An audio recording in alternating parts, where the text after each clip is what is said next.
More surprise contributors for Arizona football this past weekend.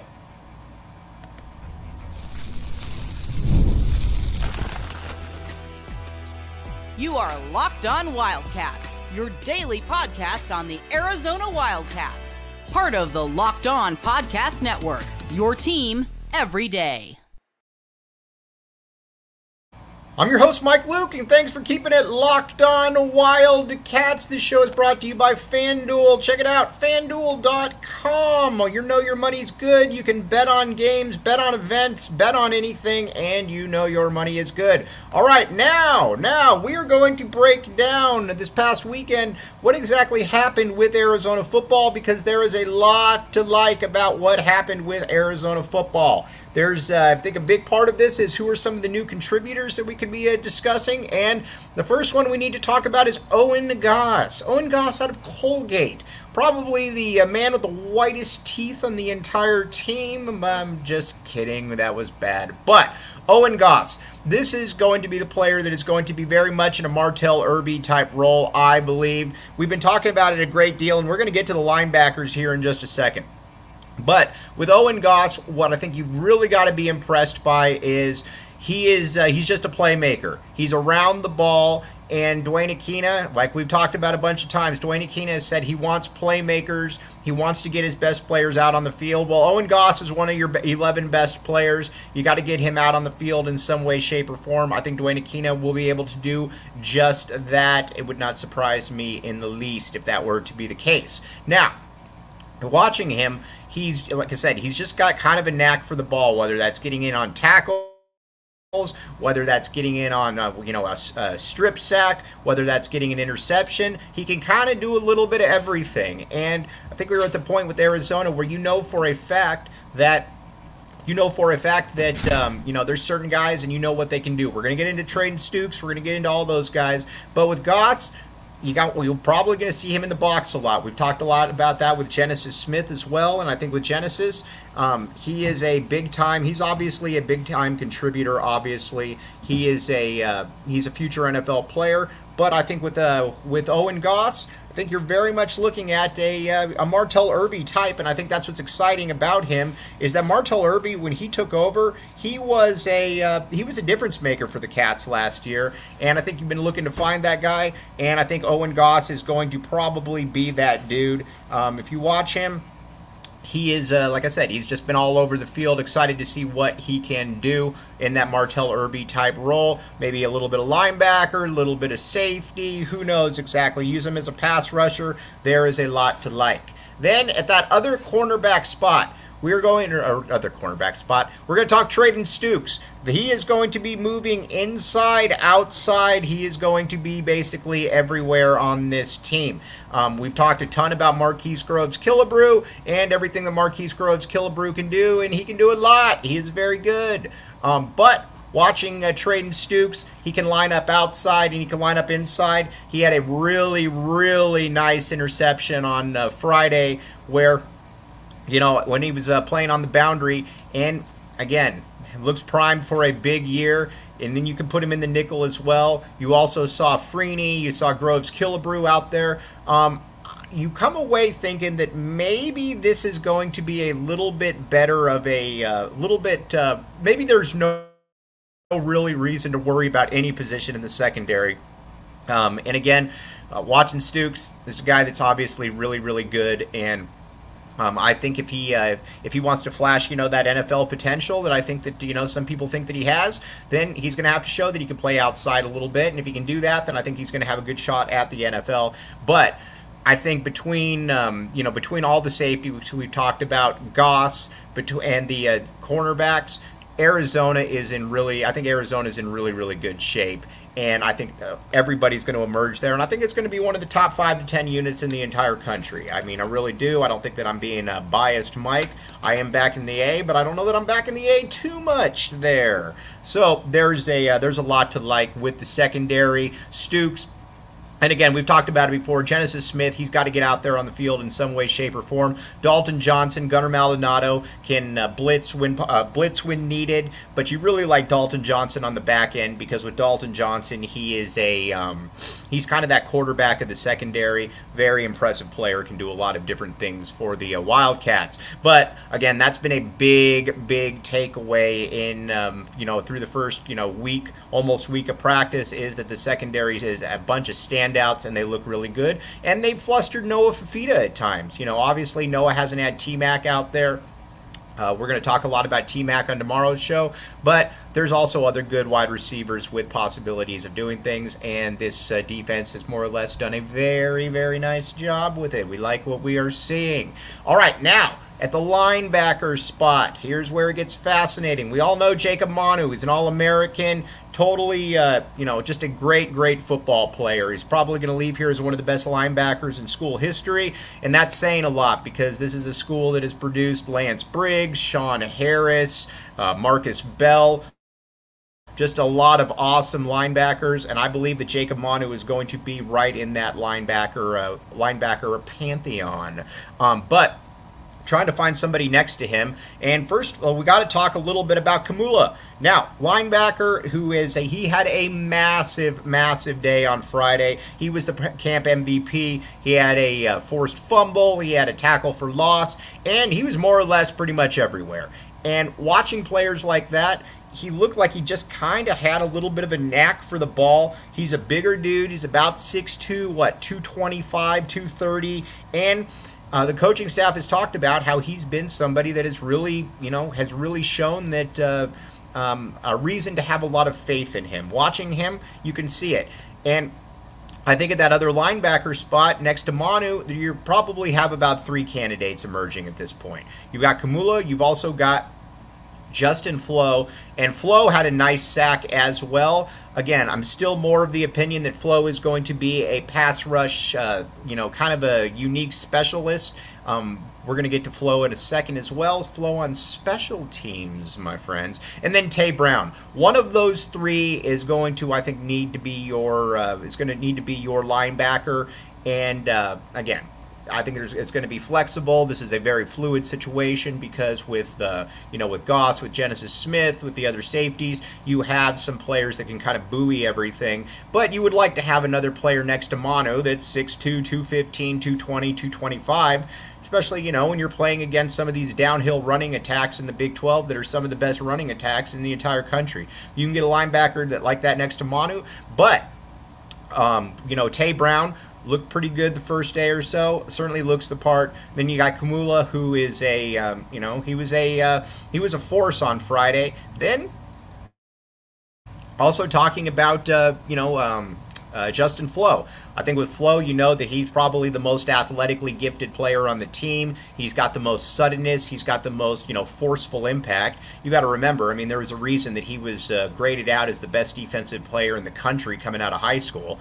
Went to Oregon, wasn't really able to get on the field much. Arizona's kind of been the same way. It's kind of been the, some of the other stuff that's, kind of stopped him, just, some of the recognition in the pass game, run game, etc. But if you can get him into a role where he's able to just basically kind of pin his ears back and go after somebody, I think you're going to be in a pretty good spot if you're the University of Arizona. But so far so good. Very enthused by the linebackers and what they've been able to show so far, and hopefully they can continue. If that continues, then Arizona is going to be in good shape because, again, that was one of our concerns this offseason. What about the linebackers? Who are going to be those players that can really kind of emerge? And I think you probably look and see that you've got some guys that are physically more than capable of doing that. Now, we're going to continue to hit on that in just a second, but first, eBay Motors. All right, let's say you're like me and you know nothing about cars, and every time your car breaks down,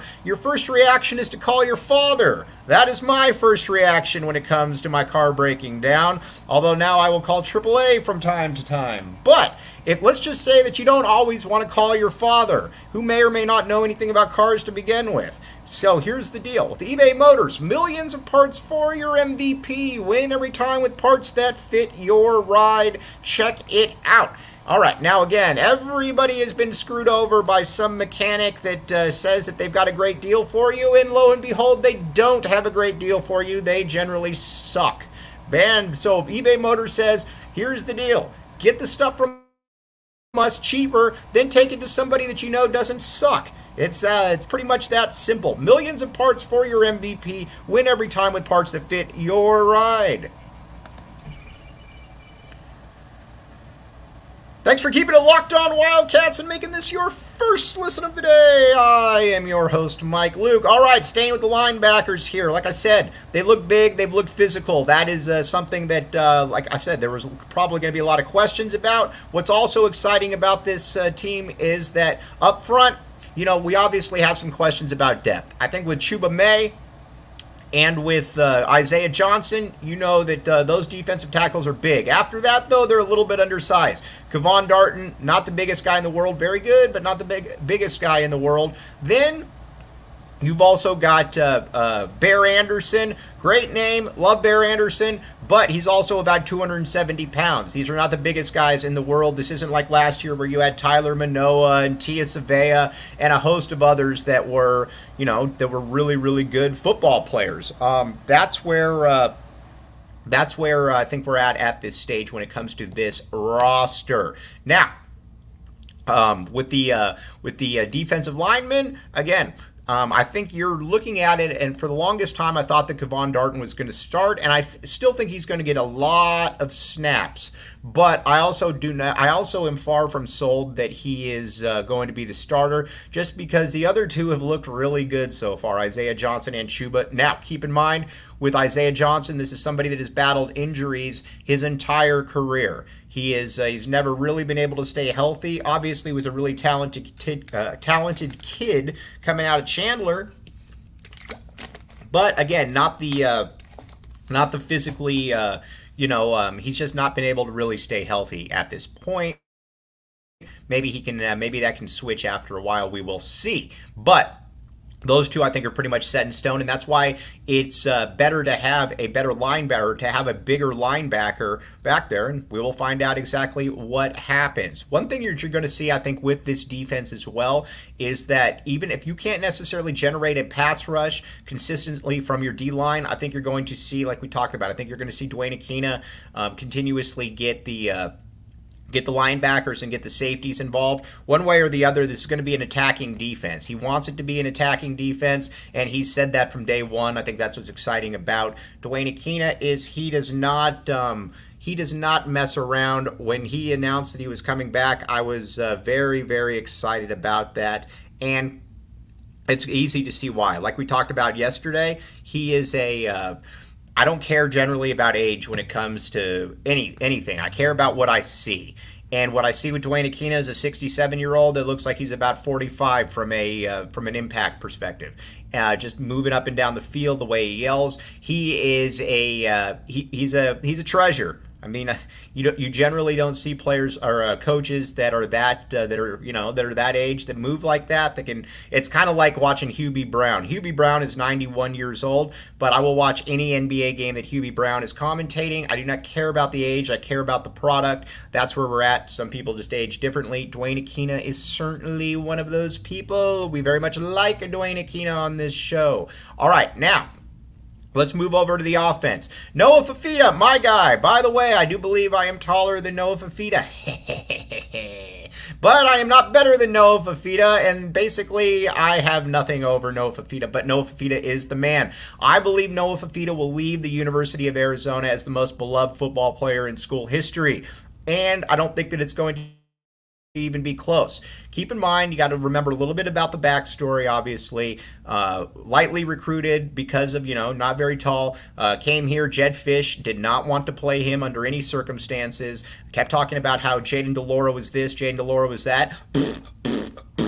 But Noah Fifita, though, came in, and not only was he really good, he basically made it so Jed Fish couldn't put Jayden de Laura back onto the football field. And Noah is just Noah, besides just being a standout individual, is an amazing quarterback. And T-Mac has not been out there. We're going to get into T-Mac, and we're going to really touch on T-Mac here on the next show. But he's been able to get a little bit of a thing going with some of his other wide receivers. You've seen Romello Murphy on the outside. You've seen Malachi Riley.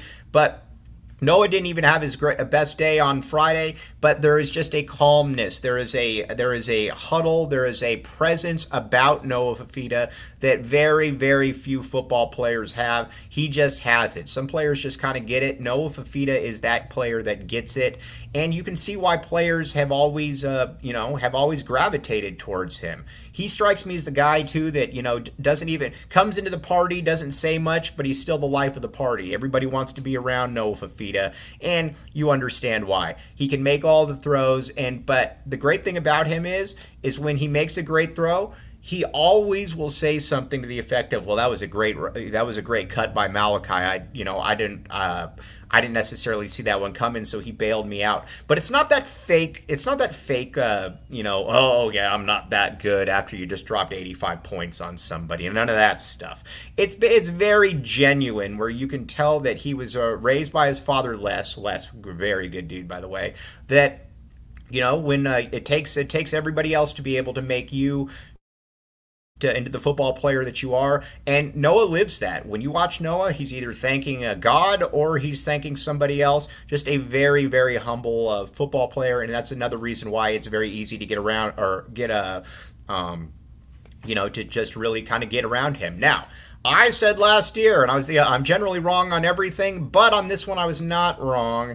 I said that I would have started Noah Fifita at the beginning of last year, and I was right. Now, Noah Fifita is going to start this. He will obviously play every game this season, and I look for him to have a massive year. Honestly, with Noah Fifita, I don't know that there's another quarterback in the country that I would take over him. I don't want Shedeur Sanders. He's awesome. I get he's going to be the first pick, but Deion's kid will throw anybody and everybody under the bus the second something doesn't work out. I will take Noah Fifita. The other thing about Noah Fifita is when the chips are down, you want Noah Fifita on your team. Noah Fifita, again, against Colorado, with, he didn't play his best game, but again, when the chips were down and you needed somebody to march you up and down the field, he was that guy. He was able to get that. He was able to make those plays. Same with Oklahoma in the Alamo Bowl. Didn't have his greatest game, but in the fourth quarter, Noah Fifita was the one that took over. And some players just kind of have that knack. When I think of basketball, I think of Miles Simon. Miles Simon, not the most talented player that ever came through here, but when the chips were down, there's a reason that I think Lute Olson probably considered him the greatest leader that he ever coached, because Miles Simon wanted the basketball, and he showed, for a variety of reasons, why Lute's faith in him. I see a lot of that with Noah Fifita. Just that, because not every game you're going to have somebody that's just playing their great game, that's just having a perfect game. But that's what makes the great ones just so much better, is that when the time does arise, they're ready to go. And Noah Fifita has been that. That's why even in a practice, if he doesn't look great, I don't really worry about it too much, because he's shown it. He's been there. And again, there's a lot to like about him. Now, we're going to talk about his partner in crime coming up. Well, not crime, partner in good stuff. But first, FanDuel. FanDuel. All right, now the Olympics are pretty cool. I will grant you that. But I do not care about baseball. I do not care about the WNBA or anything else that's going on outside of football or basketball. But guess what? If I got a little bit of skin in the game, a little bit of traction, guess what? All of a sudden I become a little bit more interested in that. Not that any of you care about that, but FanDuel.com is the place that I would go, because I know the money is good, and there's nothing more enjoyable than watching something you don't care about if you have money on it. That's where FanDuel says, give us your money and let us give it to you back in even larger swaths. Check it out, FanDuel.com. Another one of these ones where you're going to sit back and say, Mike Luke, thanks for that. Don't thank me. Thank yourself for getting on FanDuel.com. Thanks for keeping it locked on Wildcats and making this your first listen of the day. I am your host, Mike Luke. All right, now let's talk a little bit about T-Mac. Obviously, T-Mac had the minor foot surgery this offseason. He's been working out on the side, just getting back into shape and everything. T-Mac is one of the handful of best football players that has come through the U of A. He's the best wide receiver that's come through the U of A. He's also going to be a top 10 pick. He is the highest rated football player to ever sign with Arizona out of high school in the ratings era, and you have seen why he is so good. Last year, 1,400 yards, 12 touchdowns. And this year he's going to he should be the best wide receiver in the country. He was running on the side, working on getting that condition going. I do not worry much about this, mainly because he is not a player that has always relied on, his explosiveness, being able to get upfield. He's the player with the massive catch radius, as everybody likes to say, and that he can go up, he can catch the football in a variety of different ways, and he is very good at doing it. His hands are something special. You generally don't see players that can make the kind of catches he can. And assuming he's good to go, I'll look for another massive year out of him. Now, again, probably going to work him back in slowly. He was running on the sideline and stuff, but he's been cleared. And he's not going to obviously be hit in camp because guess what? You don't take players that are your best player and decide to hit them in camp. It does not work like that. But T-Mac, really, really good, obviously, and I would expect him to be just fine. I do like, though, that this is also an opportunity for some other players to kind of get that rapport going with Noah Fifita because Noah Fifita will be here next year. T-Mac will most likely be in the NFL next year. So this is a chance for a Malachi Riley, for a Romello Murphy, for a players like that. Now, listen, with Montana Lamonius Craig, I know a lot of people have, wondering, is this going to be the year for him? I'm very much in that I'll believe it when I see it type. He's been out there in practice, looks the part, doesn't do a ton, but we've only been a few days into practice, so we will see if that is the case. But overall, I expect the passing game to be very, very good. And then on the, we're going to find out more about the line, I think, in this coming week. But from a running back perspective as well, we talked about this yesterday. I do not worry at all about the running backs. As a matter of fact, I think the running backs are going to be the a real strength of the team. Last year, you had Jonah Coleman, you had Michael Wiley, you had DJ Williams. They all moved on, but I think with Ja'Cory Crosky-Merritt, with Quali Conley, I think you're going to be more than okay in that spot. So there is that. But tomorrow we're going to hit really big on T-Mac because, again, T-Mac's the best football player on this team. He's probably one of the handful of best football players to ever play here. What's he look like? What are realistic expectations from him before he goes off to the NFL? Because keep in mind, he is a projected first-round pick. Players like that do not come back to college, nor should they come back to college if you're a projected first-round pick. We're also going to talk about some more of the, some more of the surprise players. Again, there's been an Owen Goss, there's been a Kamula. Who else could be that player that really, steps up and who has caught our attention? And then Tommy Lloyd has also offered a a basketball recruit, a Kenna Alozi out of Phoenix. I like this kid. My only question is why it took so long to offer him. But either way, better late than never. At that point guard position, obviously, there's a chance, if Jaden Bradley were to go to the NBA, you need another player in there. And if it's Braden Burries, hopefully it's Braden Burries for the coming year. And then after that, you can get a Kenna, and I think you're in a pretty good shape. But again, football is here, everybody. Very, very excited about this, as should you. But again, still believe, and I'm going to keep saying this, believe this is a 9-win minimum team. Nothing less outside of, some kind of weird injury. Nothing less than that should be the case. But as always, very, very much appreciate you all making Locked On Wildcats your first listen of the day. I'm your host, Mike Luke. We will be back with you tomorrow. We're in everyday mode. Thanks for making Locked On Wildcats your first listen of the day.